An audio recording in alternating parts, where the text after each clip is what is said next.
Well, just after the harvesting of our apples, folks, and the crazy weather that we've experienced of lately, you'll find some trees may lose their cycle as well. And exactly what's happened is what's going on here with this apple tree. Look at this. We're going into the beginning of autumn, obviously winter to follow, and we're expecting to see this apple set fruit. So we've got lots of blooms coming on. So that unusually high spike in temperature that we had for 2 or 3 days, and more coming on, by the way, has caused some of our trees to come into bloom. Some of them have got apples on them. This one's still got one left down at the bottom here.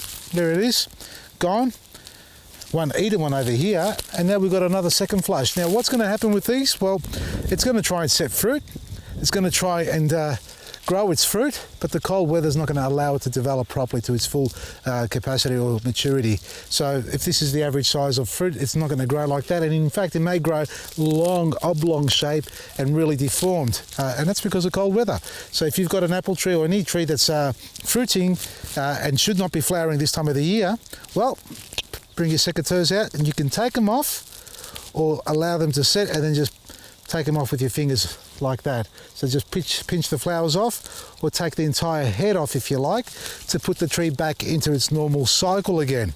And one thing you shouldn't be doing with a tree that's going through this cycle is feeding it. And if you do that, you're just going to encourage the flowers to go stronger. And look, it's a great idea, you know, to be able to get apples in winter, but let's face it, unless you build an igloo over the top of this, you know, a hot house with warm soil and all that, the apples really won't mature properly. So when it comes time to doing your summer prune, like we said, bring it right down.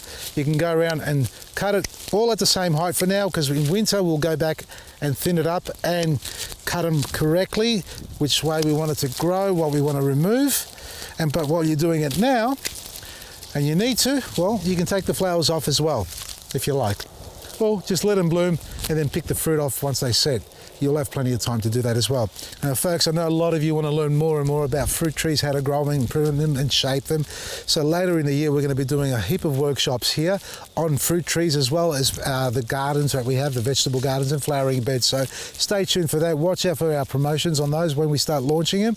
We'll be doing propagating, grafting, pruning, obviously, and feeding our trees, and obviously pest and disease management as well. So that'll be all coming up soon, along with many other types of workshops. But in the meantime, you can check out our website, vasilisgarden.com, and I have been mentioning it every day. It's only a couple of days to go. We're setting up the pop-up shop in South Australia, Theberton. This is your opportunity, folks, to be able to get some of the larger items that we otherwise can't ship out to you. It's a great opportunity for me and our team to meet everybody in South Australia who's going to come down, get to see what you guys are doing, what sort of plants are growing, what's your weather's like. Tell us what type of locations or what locations in South Australia you think is a good growing area. We'd love to go and visit and check out some gardens as well. But more importantly for you, you can get some great products that otherwise we won't be able to ship to you. 1 week only, your planting mix, compost, cocoa, our black grid, all the large stuff that we can't ship that easily will be available for you. vasilisgarden.com. From me, Vasili Maresi.